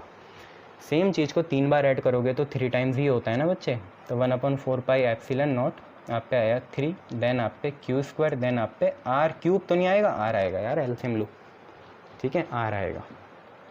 सर फिर 1/4πε0 की वैल्यू ये रही बेटा, 9 × 10⁹, 3 ऐसे लिखो। q कितना है बेटा, 5 माइक्रोकूलम है, एक q होगा 5 × 10⁻6। एक q तो ये होगा ना, 5 × 10⁻6, उसका करना है स्क्वायर, ठीक है। सर नीचे r की वैल्यू 5 × 10⁻² लिख लीजिए, तो लिख ली बेटा, है ना। 5 से 5 अभी मत कैंसिल करो, स्क्वायर खोलना पहले, है ना। एक काम करो, 9 3 जा 27, शाबाश। अपॉन में कितना है, 5, ठीक है। 9 3 जा यार, 9 3 जा कितना, 27, ये कितना है 5, 5 का स्क्वायर कितना, 25, ठीक है। सर अब पावर का खेल है, ठीक है बच्चा। 10⁻+9 यहाँ, ठीक है, +9 यहाँ, -2 ऊपर जाके +2, ठीक है। -6 × 2 कितना, 36, नहीं बेटा -12, तो यहाँ पे कितना आएगा, -12 आएगा, -12 आ गया, और कुछ नहीं। 5 5 जा 25 बेटा, 27 × 5 होगा, 7 5 जा 35, 5 2 जा 10, 11 12 13, 135 में 135 × 27 × 5 135 हुआ, और ये आया 11 और -12 -1 नीचे जाएगा तो 10 बनेगा, तो 13.5 जूल आपका बेटा आंसर आ जाएगा। 13.5 जूल आपका आंसर आ जाएगा। क्लियर इतना, शाबाश।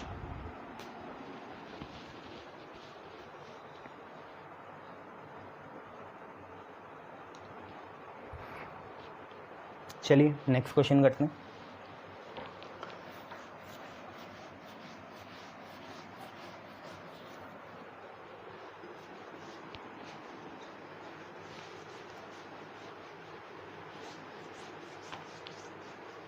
देखिए नेक्स्ट क्वेश्चन क्या है बच्चे, नेक्स्ट क्वेश्चन आपको बोल रखा कि आपको एक स्क्वायर दे रखा बच्चे, ये आपको एक, थोड़ा सा इधर बनाते हैं, ये आपको एक स्क्वायर दे रखा, ये है ना, परफेक्ट बनाना है स्क्वायर अपनी कॉपी में, है ना, पेन तुम यूज़ करे करो आजकल घर में हो। एक स्क्वायर दे रखा, और बेटा इसके 4 कोने दे रखे, ए बी सी और डी, 4 कोने आपको दे रखे, सेंटर दे रखा ओ, ठीक है। और आपको बोला हुआ स्क्वायर की साइड है √2 मीटर, √2 मीटर स्क्वायर की साइड है, बहुत बड़ा है। और चार्जेस दे रखी है बेटा, ए पे जो चार्ज है वो Q1 है और Q1 की वैल्यू दे रखी 2 माइक्रोकूलम। बी पे चार्ज Q2 होगा, इसकी वैल्यू है 1 माइक्रोकूलम। सी पे चार्ज Q3 है, इसकी वैल्यू है -2 माइक्रोकूलम। और डी पे चार्ज Q4 है और इसकी वैल्यू है -3 माइक्रोकूलम। ये आपको चीज़ें दे रखी हैं। तो आपको क्या करना है, आपको सेंटर ओ पे कितना पोटेंशियल है वो निकालना है बच्चे। सेंटर ओ पे कितना पोटेंशियल है वो आपको निकालना है, ठीक है। सेंटर ओ पे ये आपको क्वेश्चन दे रखा है कि हम पे एक स्क्वायर है जिसकी साइड √2 मीटर है, इसके 4 कोने हैं। पहले कोने में Q1 चार्ज है 2 माइक्रोकूलम का, दूसरे में 1 माइक्रोकूलम का, तीसरे में -2 माइक्रोकूलम का और चौथे में -3 माइक्रोकूलम का। आपको निकालना है पोटेंशियल एट सेंटर O। क्योंकि बेटा पोटेंशियल स्केलर क्वांटिटी है तो यहाँ एंगल का कोई फंडा नहीं है। यहाँ पे सिर्फ आपको ये देखना है कि पोटेंशियल O पे किन किन की वजह से है वो देखो। तो एक O पे होगा बेटा A की वजह से, एक O पे होगा A की वजह से, तो उसे हम बोल देंगे V due to A, A पे जो चार्ज है। एक O पे होगा B की वजह से, एक O पे होगा C की वजह से और एक O पे होगा D की वजह से। O पे 4 चार्जेस लगाएंगे, at A, at B, at C और एट D। तो O पे नेट चार्ज जो पोटेंशियल होगा, चार्ज पोटेंशियल, वो होगा due to A plus due to B plus due to C plus due to D। Very good. अब बेटा एक काम करो, क्यों ना हम क्या करें, ये डिस्टेंस निकाल ली जाए, क्योंकि O की डिस्टेंस देखनी पड़ेगी ना। और क्योंकि अगर आपने एक निकाल ली तो बाकी सारी भी वही होंगी, क्योंकि स्क्वायर के डायगोनल क्या होते हैं, इक्वल होते हैं और उन्हें मिड पॉइंट पे O काटता है। तो जितना ये उतना ही ये, उतना ही ये, उतना ही ये, सारी साइडें क्या होंगी, बराबर होगी। तो करते हैं, देखते हैं कैसे निकालते हैं। ध्यान से देखो, ये जैसे स्क्वायर की 2 साइडें हो गई और ये डायगोनल है, ठीक है। एक साइड कितनी है √2, दूसरी साइड भी कितनी है √2। 2 साइडें हैं, एक √2, दूसरी भी कितनी √2। तो भाई ये बताओ ये कितनी होगी। तो कुछ नहीं सर, ये हाइपोटेन्यूज होगी क्योंकि 90 है, इसके ऊपर वाला परपेंडिकुलर ये बेस, तो अंडर √2 का स्क्वायर प्लस √2 का स्क्वायर, यही करना पड़ेगा आप लोगों को। परपेंडिकुलर का स्क्वायर प्लस बेस का स्क्वायर का होल रूट। बेटा √2 का स्क्वायर 2 होगा, ये भी कितना होगा 2 होगा, नहीं √2 का स्क्वायर 2, √2 का स्क्वायर 2, 2 और 2 कितना 4, 4 का रूट कितना 2। ठीक है बेटा, मैंने मान लिया ये पूरी कितनी है 2 है, पूरी कितनी है 2 है। पर बेटा हमें इसका आधा चाहिए ना। देखो ये पूरा है, ये सेंटर O होगा, इसका आधा कितना होगा 2 का, 2 का आधा होगा 1 और 1। इसका मतलब ये भी 1, ये भी 1, ये भी 1 और ये भी 1, 2 का आधा 1 होगा। तो हमें डिस्टेंस भी पता चल गई, सबके लिए कॉमन है 1 और मीटर में ही है। तो हमें ये पता चल गया, इसे फर्स्ट मानेंगे क्या क्या चीज़ें। R कितना है 1 सेंटीमीटर, 1 मीटर, ठीक है। और 1/4πε0 भी हम कॉमन ले लेंगे। तो क्या करते हैं, एक बार मैं आपके लिए लिख लेता हूँ ये चीज़ें। R आपको 1 मीटर पता चल गया, तो हम लिखेंगे V0 क्या होगा, VA आपका क्या होगा बेटा, चार्ज कितना है A पे 2 माइक्रोकूलम। तो V का फॉर्मूला आपको बताइए Q/4πε0 R है ना। तो Q कितना है A पे 2 है, तो आप लिखोगे 2 माइक्रो FA, 2 माइक्रोकूलम लिख लो, कोई बात नहीं, अपॉन 4πε0, ठीक है, और R लिख लो, ठीक है। B पे कितना है बेटा 1 है, 1 माइक्रोकूलम, वहाँ से देखो तो 1 माइक्रोकूलम अपॉन 4πε0 R, ठीक है। C पे कितना है -2 है, तो आप लिखोगे -2 माइक्रोकूलम अपॉन कितना 4πε0 R। अच्छा, D पे कितना है -3 माइक्रोकूलम है, तो आप लिखोगे -3 माइक्रोकूलम अपॉन 4πε0 R। ये आपने लिख लिया। अब देखिए क्या क्या कॉमन है, 1, तो उसकी बात नहीं करनी अब। R 1 हो गया, कॉमन क्या लेना, बात ही क्या करनी है उसकी। देखिए सर माइक्रो कॉमन है, माइक्रो कॉमन है, इसका मतलब 10 की पावर -6 कॉमन है, ठीक है सर। 4πε0 भी कॉमन है, कॉमन ले लिया, 10 की पावर -6 भी कॉमन ले लिया और 4πε0 भी कॉमन ले लिया।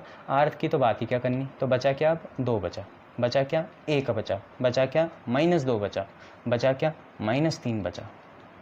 इसको अब आप सॉल्व करोगे तो 1/4πε0 होगा आपका 9 × 10 की पावर 9, साथ में यहाँ पे 10 की पावर -6 चल ही रहा है। 1/4πε0 की वैल्यू ये हुई, 10 की पावर -6 चल ही रहा है। 2 से 2 कैंसिल करो और 1 - 3 आपका -2 होगा, तो कुल मिला के बेटा वी नॉट या सेंटर ओ पे कितना आया, 9 इंटू -2 होगा -18 और 9 - 6 होगा 3, तो 10 की पावर 3 वोल्ट्स इतना आ गया आप लोगों को। -18 इंटू 10 की पावर 3 वोल्ट्स इतना आ गया। ठीक है, ऐसे करना है, देख लो ठीक से कैसे करने हैं। शाबाश। अब क्या करें, अब एक क्वेश्चन और करते हैं फिर देखते हैं क्या होगा। तो पहले मैं इंक भर लूँ।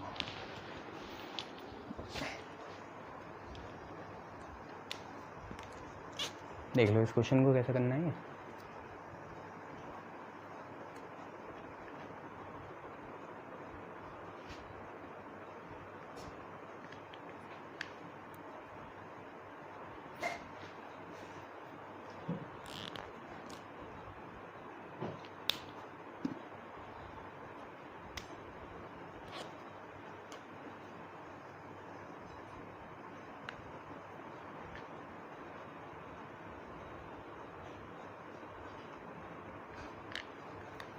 ओके, हो गया।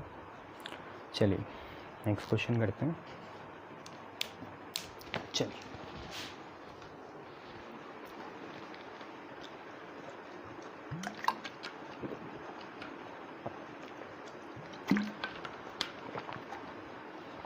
चलिए नेक्स्ट क्वेश्चन देखा जाएगा।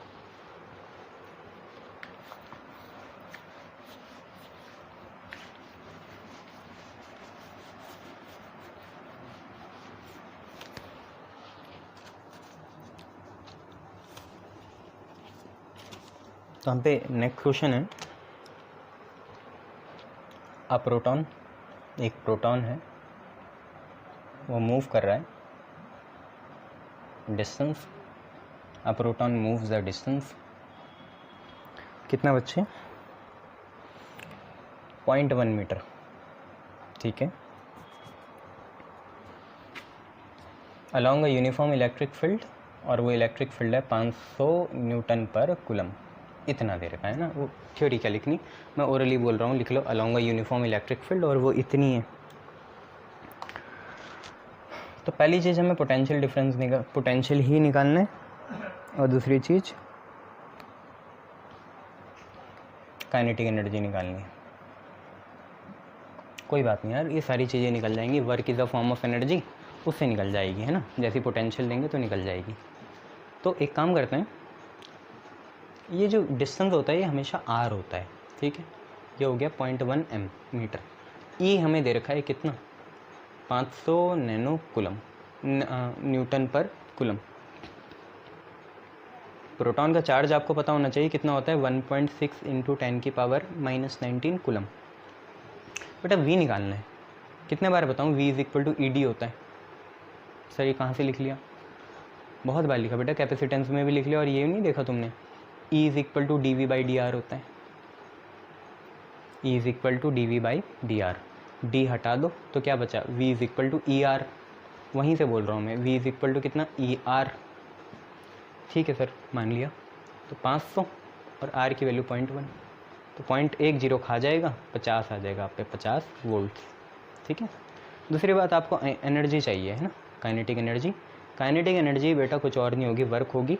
और वर्क क्या होता है, चार्ज इनटू पोटेंशियल। वर्क क्या होता है, पोटेंशियल इनटू चार्ज होता है।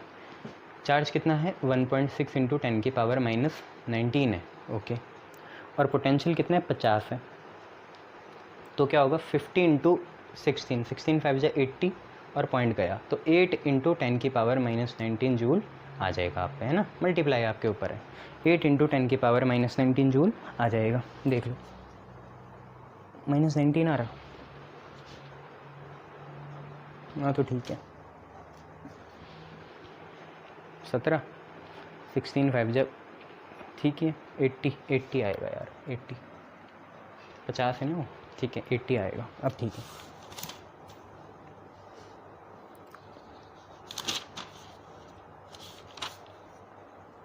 चलो एक ये खुद करना, होमवर्क है,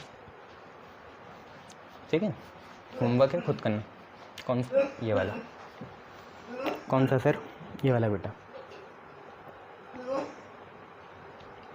ए पे चार्ज दे रखा आपको 5 × 10⁻⁻9 कूलम, ठीक है।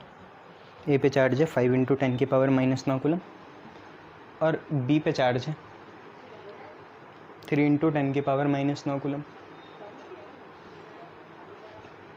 इनको are kept 6 centimetre in air. इनके बीच की दूरी इनिशियली कितनी है? 6 सेंटीमीटर है। Calculate the work done, calculate the work done, कितना काम लगेगा।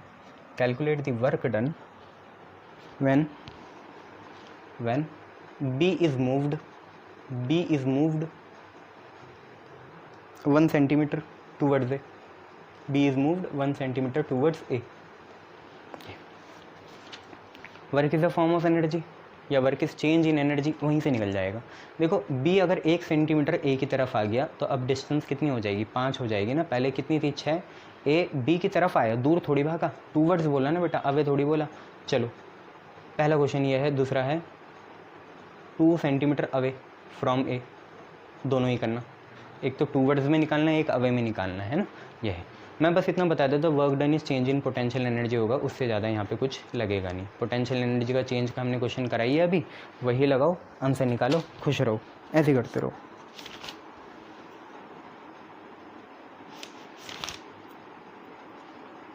ठीक है, शाबाश।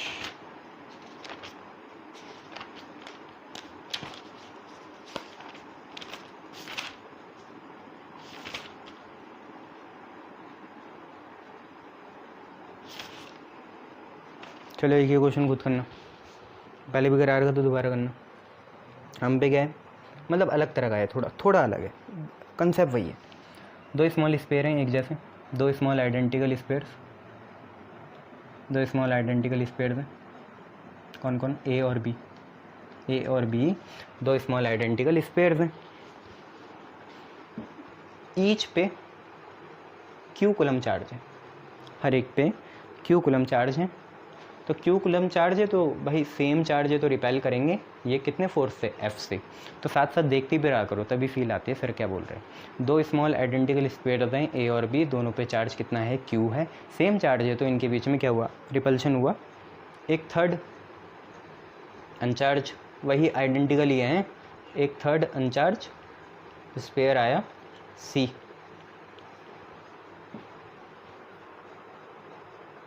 तो फर्स्ट A से टचिंग हुई, A को टच करा, सेपरेट करा, A से टच करा, देन सेपरेट करा, देन C और B को टच कराया। आया बात समझ में? कि जो तीसरा स्पेयर है पहले उसे A से कराया टच, हटाया, फिर C को B से कराया टच, हटाया, find new force between A and B। ये बताओ, ये आपके क्वेश्चन है, ठीक है।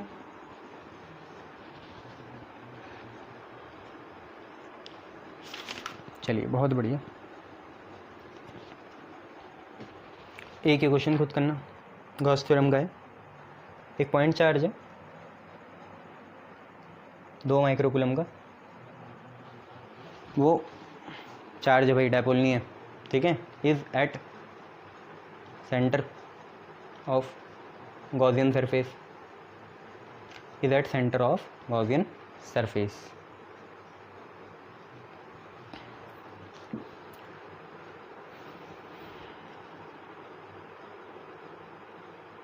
ऑफ 9 सेंटीमीटर एज दे रखी उसकी साइड। फाइंड नेट फ्लक्स, फाई निकालना है। तो भाई तुम्हें पता ही है कि फ्लक्स जो है फाई ई, वो डायमेंशन पे कहाँ डिपेंड करता है? अब डायमेंशन पे क्या करता है? फाई का फॉर्मूला क्या होता है? फाई का फॉर्मूला होता है charge upon epsilon not. Epsilon not तुम्हें पता ही होता है, चार्ज तुम्हें दे रखा। ये गुमराह करने वाली चीज़ है 9 सेंटीमीटर एज, इसकी हमें कोई ज़रूरत नहीं है बेटा, इनकी ज़रूरत नहीं है, ये तो ऐसे ही हो जाएगा, ठीक है। शाबाश, वेरी गुड।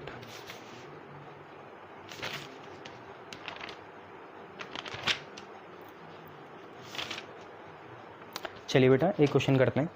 एक क्वेश्चन क्या उसका दूसरा टाइप मेन है, पहला टाइप तो तुम कर ही लोगे, है ना। ये मिटाते हैं, ये होमवर्क है आपका, कर लेना, मैं नहीं कराऊंगा। सब तो बता दे, तुम्हें पेन ही तो घुमाना है, इसे तो माइंड में कर सकते हो। अरे सब होगा, पॉजिटिव रहा करो। चलो आगे बढ़ते हैं, पहले नुकसान करा लो अपना, है ना, तब अकल आएगी। चलो क्वेश्चन है बेटा, अब पॉलीथीन पीस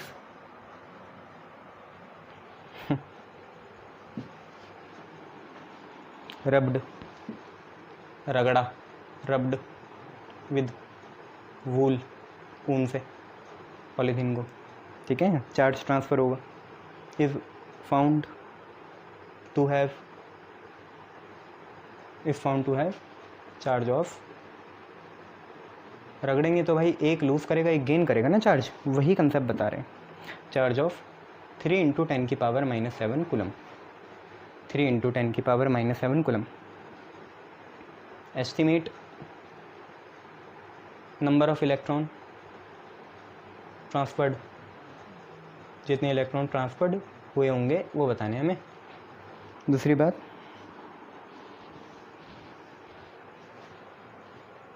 अच्छा -3 लिख लो, है ना। दूसरी बात, इज देयर इज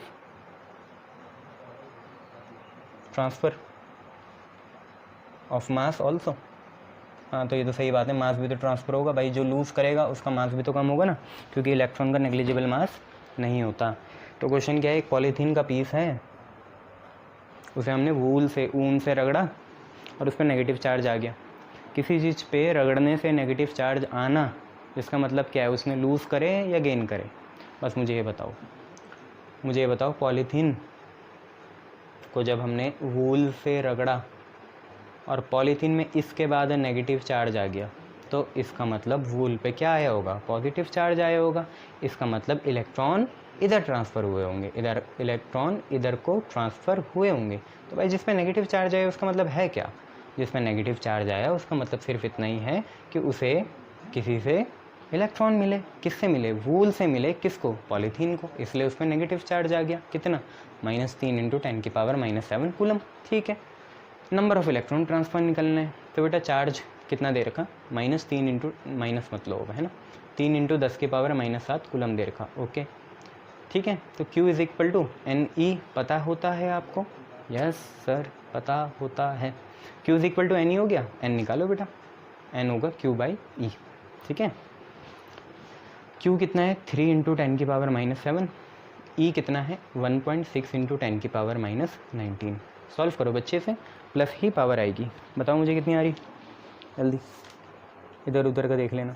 1.87 × 10⁻12 आ रहा, देखो भाई 1.87 × 10⁻12 आ रहा, खुद देखो, इतने इलेक्ट्रॉन, इतना ही आएगा।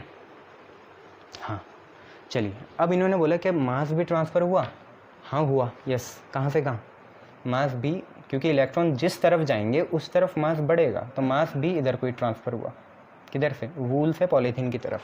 वूल नहीं गए, ऊन नहीं गई, इलेक्ट्रॉन गए, है ना, इलेक्ट्रॉन कुछ मास लेके जाएंगे। हम ये भी निकाल लेते हैं कितना मास ट्रांसफ़र हुआ, तो कैसे निकालोगे भाई, मास ट्रांसफ़र का पता कैसे चलेगा, बस ये पता कर लो कितने इलेक्ट्रॉन गए और उनको इलेक्ट्रॉन के मास से मल्टीप्लाई कर दो। मान लो 10, मान लो इलेक्ट्रॉन का मास जो भी होता है, सपोज़ x होता है, अभी तो हमें तो पता है 9.1 × 10⁻⁻31 होता है, पर हाइपोथेटिकली भी x मान लो, और मान लो एक इलेक्ट्रॉन का मास x है, मान लो यहाँ वूल से पॉलीथीन 5 गए तो कितना मास गया, 5x। मान लो 10 गए तो कितना गया, 10x, ऐसे ही कर रहे हैं भाई। तो कितने गए इलेक्ट्रॉन, इतने गए, तो मास से ट्रांसफ़र क्या होगा, number of electron into mass of each electron. पता चल जाए कि मास कितना है इलेक्ट्रॉन का और नंबर ऑफ इलेक्ट्रॉन कितने हैं, तो आप बता सकते हो कितना मास ट्रांसफ़र हुआ होगा। तो 1.87 × 10⁻12, ठीक है बच्चे। मास ऑफ इलेक्ट्रॉन कितना होता है, 9.1 × 10⁻31। निकालिए बेटा कितना आ रहा है, केजी में ही आएगा ये, मेरे तो बेटा यहाँ से 1.71 × 10⁻18 kg आ रहा, आप लोग भी देखो 1.71 × 10⁻18, हाँ इतना ही आ रहा है, चेक करो बच्चे, ठीक से चेक करो। बढ़ते हैं फिर आगे।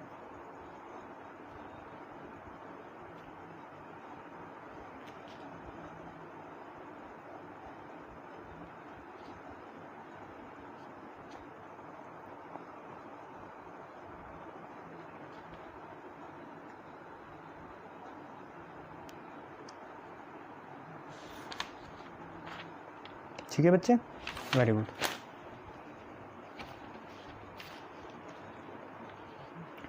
शाबाश। बस अब कैपेसिटेंस वाले बच्चे में वो करते हैं, शायद आपको मज़ा आया हो। चलिए नेक्स्ट क्वेश्चन करते हैं। शायद आपको मज़ा आया हो। सर अभी मत बोलो, अभी पढ़ाओ, थोड़ा सा और पढ़ा दो, 1-2 वीडियो। चलो यहाँ देखो,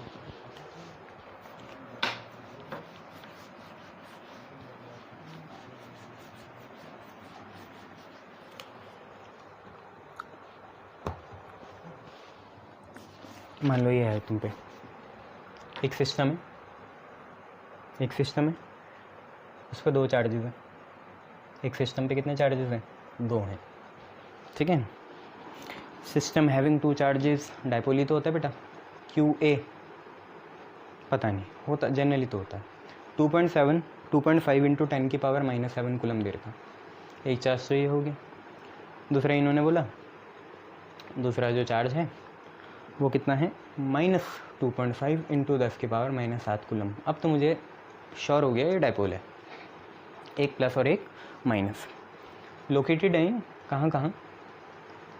एक है A 0, -15 सेंटीमीटर और एक है B कितना है? B है आपका 0, +15 सेंटीमीटर। Find total charge. एक तो टोटल चार्ज निकालो और डायपोल मोमेंट। ठीक है बच्चे, निकाल लेंगे टोटल चार्ज भी और डायपोल मोमेंट भी, बड़ी बात नहीं है ना, दोनों चीज़ें निकल सकती हैं आसानी से। कैसे निकालोगे? कुछ नहीं, डायग्राम बनाओ, निकल जाएगा। मान लो तुम्हें पता है ना, ये 0,0,0 ये क्या हुआ? ये जो 0, 0, 15 या -15 लिखा हुआ बेटा, इसका मतलब ये हुआ एक x है, एक y है और एक z है। और जो हमारा डायपोल है वो z एक्सिस में। तो चाहे तुम कोऑर्डिनेट सिस्टम से बना लो, चाहे अकेला बना लो, कोई फ़र्क नहीं पड़ता। मैं ऐसा कर रहा हूँ बेटा, मैं अपना z यहाँ दिखा रहा हूँ। क्यों सर? मर्जी है बेटा, तीनों परपेंडिकुलर होते हैं। मैं यहाँ x दिखा रहा हूँ, यहाँ y दिखा रहा हूँ, ये ओरिजिन मान रहा हूँ मैं, ठीक है। तो बस तुम ये देखो कि A पॉइंट कहाँ है? A पॉइंट है 0, -15, मतलब Z में भी नेगेटिव बनाना पड़ेगा। आ रही बात समझ में? Z में भी नेगेटिव कैसे बनेगा? जैसे x यहाँ होता है तो x डैश यहाँ होता है, ऐसे ही Z यहाँ है तो Z डैश यहाँ है, ठीक है। ये मेरी Z एक्सिस हो गई। उन्होंने बोला कि QA चार्ज जो है, मतलब चार्ज जो है A पे वो 0, -15 है। इसका मतलब क्या होगा? x में तो 0, ठीक है, y में भी 0, ठीक है, z में -15। तो यहाँ मान लेता हूँ बेटा मैं A, फिर इसे बोलता हूँ मैं, ये कितना है? ये A पॉइंट है 0, 0, कितना? -15 सेंटीमीटर में, याद रखना।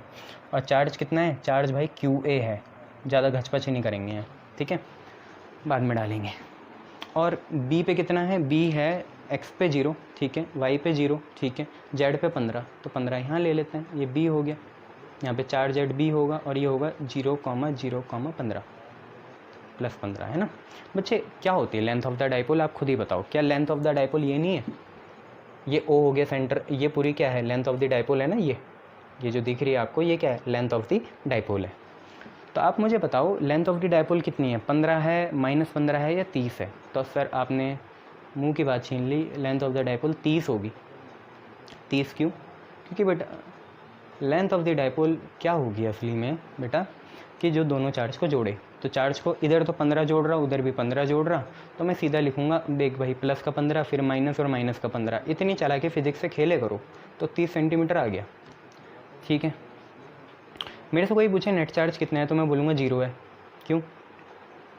क्योंकि एक है प्लस का 2.5, एक है माइनस का 2.5। मैं लिख नहीं रहा हूँ, तुम्हें पता है डायपोल में नेट चार्ज 0 होता है। ये प्लस वो माइनस, ये प्लस को हम इससे ऐड करोगे तो 0 ही आएगा। मुझसे कोई पूछे डाइपोल मोमेंट कितना है, तो डाइपोल मोमेंट होता है चार्ज इंटू लेंथ, लेंथ को 2a मान लो, तो होता है चार्ज इंटू लेंथ 2a। अच्छा, चार्ज आप कोई सा भी उठाओ, क्योंकि चार्ज में साइन नहीं देखने होते, तो चाहे ए का उठा लो चाहे बी का उठा लो, किसी का भी। तो मैं ए का उठा रहा हूँ, 2.5 इंटू 10⁻⁷, ठीक है।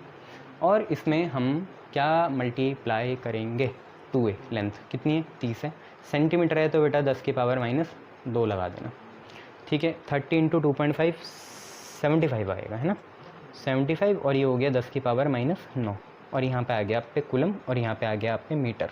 तो 75 इंटू 10⁻⁹ कुलम मीटर आपका आंसर हो गया, ठीक है। ये बात आप लोग याद रखेंगे। हाँ ठीक है, डायरेक्शन बतानी है, दिख तो रही है यार, जेड एक्सिस बहुत है, शाबाश।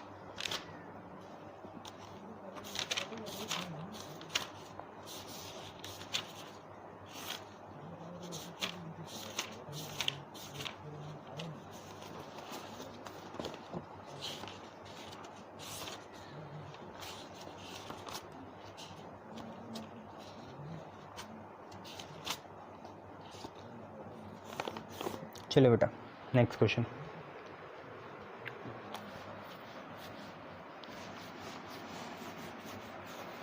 ये वाला क्वेश्चन आप खुद करना है ना, करा रखा है मैंने वैसे ना, और उसे एक बार खुद करना। क्या है वो क्वेश्चन,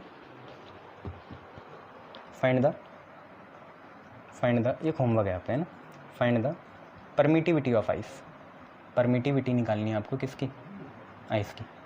निकाल लोगे ना यार, परमिटिविटी कैसे निकलती है आइस की, ठीक है। डाइलेक्ट्रिक कांस्टेंट दे रखा आइस का कितना, 3.2, और निकालने लोगे यार, वैसे मत बोलो, निकाल दोगे ना। अरे आइस मीडियम है, कैसे निकालोगे, आप लिखोगे एप्सिलॉन m, ठीक है, k एप्सिलॉन नॉट के बराबर होता है। अरे k epsilon m by epsilon not होता है बच्चों, हाँ सर होता है, अब आगे जोश पता चल गया।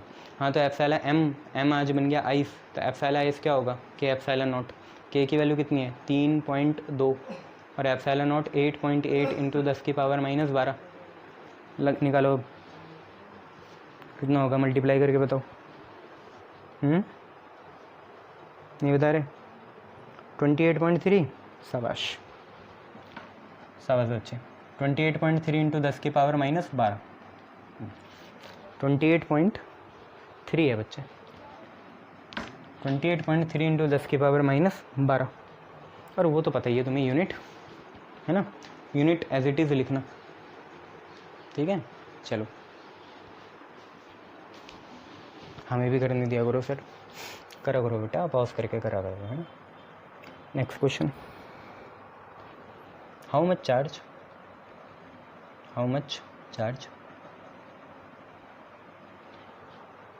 should be given to a sphere, should be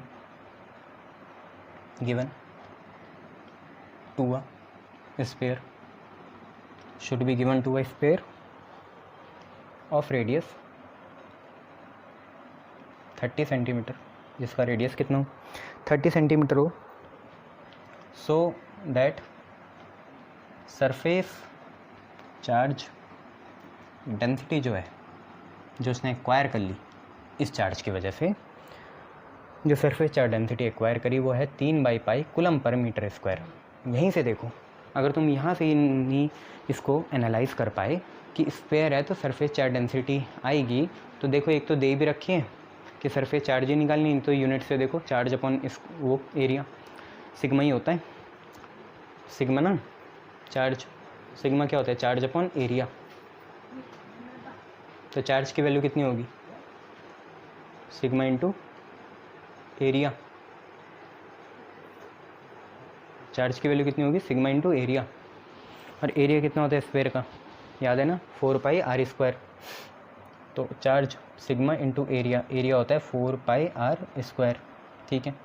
पाई को मत चेंज करना है ना, क्योंकि सिग्मा आपको कितना दे रखा, 3/π दे रखा, सिग्मा कितना है 3/π, 4 को ऐसे रहने दो, पाई को ऐसे रहने दो, आर का स्क्वायर करो।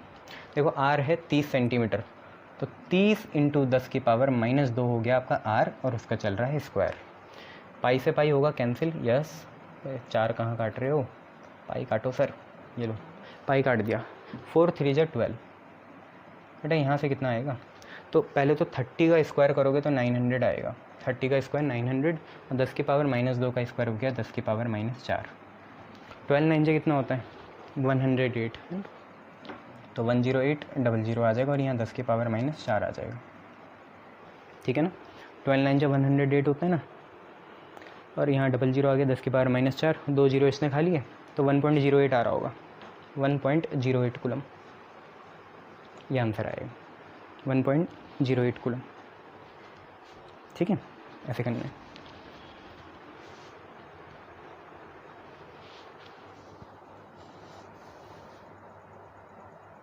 और कोई अच्छा क्वेश्चन?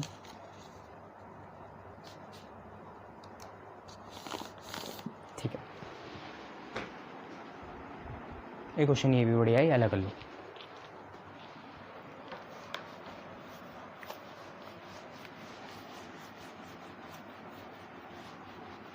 क्या है क्वेश्चन है कि what is the instantaneous acceleration, what is the instantaneous acceleration of a charged sphere of mass 15 gram of charged sphere जिसका मास कितना है 15 ग्राम है, कैरिंग अ चार्ज ऑफ, जिसमें चार्ज कितना है 200 माइक्रो कूलम है, पूरा लिखा करो, carrying a charge of 200 micro coulomb, placed in upward electric field ऊपर जा रही, अपवर्ड इलेक्ट्रिक फील्ड, और वो इलेक्ट्रिक फील्ड कितनी है 3 × 10 की पावर 3 न्यूटन पर कूलम, और जी की वैल्यू आपको दे रखी है 10 यूज़ कर लेना। ये एक्सेलरेशन निकालना है यार, मतलब फोर्स लग रहा होगा, चार्ज पार्टिकल है, स्पेयर है ना, 200 माइक्रोकूलम का, place in upward electric field, ये निकल सकता है। देखो अगर हम ये देखें कि मान लो कुछ ऐसा हो रहा हो कि हम पे एक स्पेयर है, मान लो यहाँ पे एक स्पेयर है 15 ग्राम का, ये स्पेयर है, इस पे एक, क्योंकि इलेक्ट्रिक फील्ड ऊपर की तरफ है, ठीक है, तो एक फोर्स तो इस पे इलेक्ट्रिक फील्ड लगा रही होगी ऐसे, और एक इस पे लगा रहा होगा इसका वेट नीचे, पर इन्होंने बोला अब ये मूव कर रहा है, अब ये बैलेंस कंडीशन नहीं है, अब ये ऊपर को क्या कर रहा है मूव कर रहा है, मतलब एक्सेलरेशन ऐसे है। तो तुम्हें मैंने कितने बार बताया है, जिस तरफ एक्सेलरेशन वहाँ का फोर्स पॉजिटिव और दूसरा फोर्स नेगेटिव। न्यूटन्स का लगाओ यहाँ पे सेकंड लॉ, अगर हम यहाँ न्यूटन्स का सेकंड लॉ लगाएं तो न्यूटन्स का सेकंड लॉ क्या कहता है, न्यूटन्स का सेकंड लॉ बोलता है net force is equal to mass into acceleration. Net force क्या होता है, बढ़ाने वाला माइनस घटाने वाला, सपोर्ट माइनस अपोज, जो एक्सेलरेशन की डायरेक्शन में उसे पॉजिटिव लो और जो एक्सेलरेशन से अपोजिट डायरेक्शन में उसे क्या लेंगे, नेगेटिव लेंगे। तो फोर्स जो इलेक्ट्रोस्टैटिक वाला है वो तो पॉजिटिव हो जाएगा, और वेट जो है डब्लू मान लेता हूँ वेट को, है ना बेटा, वेट को डब्लू मान लो, और ये बराबर होगा एम ए के। चलिए तो ए की वैल्यू क्या आई, इलेक्ट्रोस्टैटिक फोर्स माइनस डब्लू और अपॉन में कितना एम।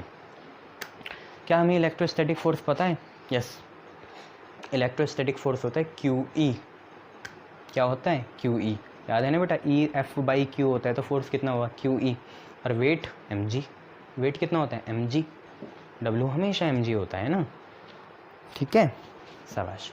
तो फोर्स इलेक्ट्रोस्टैटिक कितना हुआ क्यू ई, डब्लू कितना हुआ एम जी, अपॉन में कितना है एम, वैल्यू डालो आंसर निकालो। तो चार्ज कितना है 200 माइक्रोकूलम, तो 2 ए निकल रहा है, ये पागल मत बनो, ए है ये, क्यू कितना है 200 माइक्रो 10 की पावर -6 इंटू 10 की पावर 3, ठीक है। एम कितना है, एम है आपका 15 ग्राम्स, तो ग्राम्स के लिए 10 की पावर -3 लगेगा, और जी आपने कितना बोला, जी 10 ले लो, और मास फिर दोबारा कितना है 15 ग्राम्स, मतलब 15 इंटू 10 की power -3। Now you can calculate that, okay, आप इसे कैलकुलेट करिए और आंसर बताइए।